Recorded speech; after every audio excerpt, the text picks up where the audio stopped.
Magandang umaga sa ating lahat. Ngayon ay September 26, 2023 at narito ang update ukol sa maging lagay ng panahon sa susunod na 24 oras.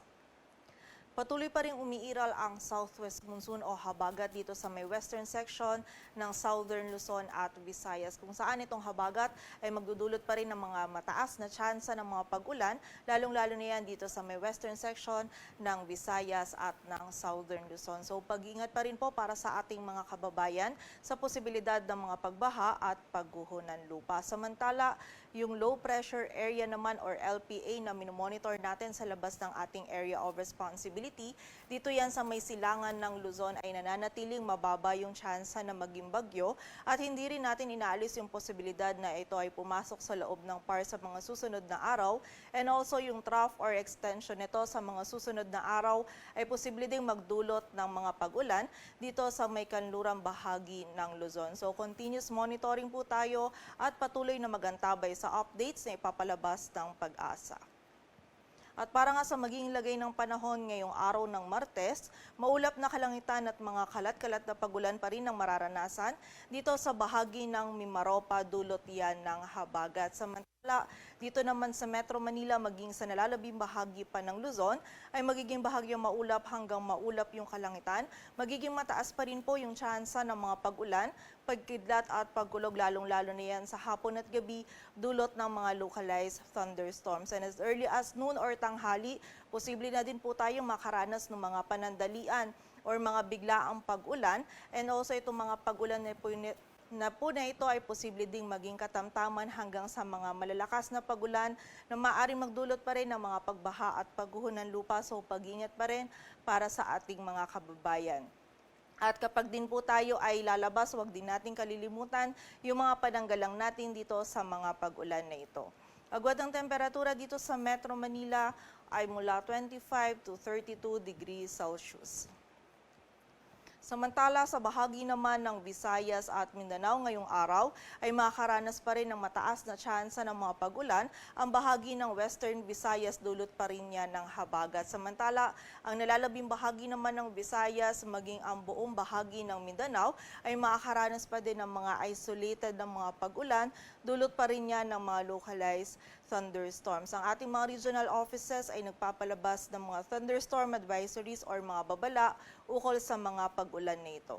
Agwat ang temperatura dito sa Cebu ay mula 27 to 32 degrees Celsius at sa Davao naman ay 24 to 33 degrees Celsius.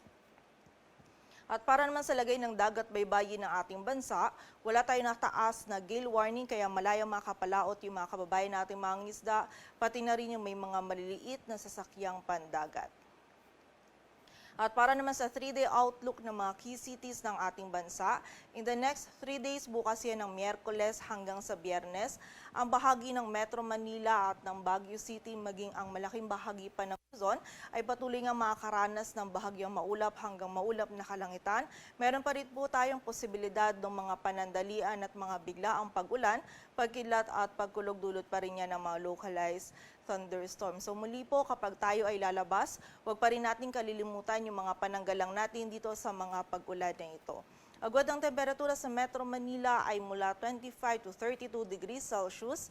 Sa Baguio City naman ay 17 to 25 degrees Celsius. Samantala, sa bahagi naman ng Legazpi City, bukas ay magiging mataas yung tsansa ng mga pag-ulan, pagkilat at pagkulog. And by Thursday and Friday naman ay meron pa rin tayong posibilidad ng mga isolated na mga pag-ulan, dulot pa rin yan ng mga localized thunderstorms. Agwat ng temperatura sa Legazpi City ay mula 25 to 32 degrees Celsius. Samantala, sa bahagi naman ng Metro Cebu at Metro Davao in the next 3 days, ay patuloy din tayong makakaranas ng bahagyang maulap hanggang sa maulap na kalangitan. Meron pa rin tayong posibilidad ng mga isolated na mga pag-ulan, dulot pa rin ng mga localized thunderstorms. And during severe thunderstorms, itong mga pag-ulan nito posible pa rin maging katamtaman hanggang sa mga malalakas na pag-ulan na maaaring magdulot ng mga pagbaha at pagguho ng lupa. So pag-iingat pa rin po para sa ating mga kababayan.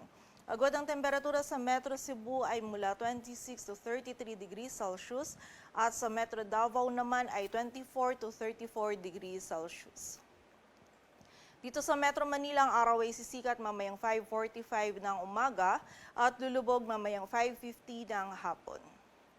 Patuloy po tayo magantabay sa updates na ipapalabas ng Pag-asa at para sa mas kumpletong impormasyon, bisitahin ang aming website bagong.pag-asa.dost.gov.ph. At yan po muna ang latest dito sa Weather Forecasting Center ng Pag-asa. Grace Castañeda, magandang umaga po.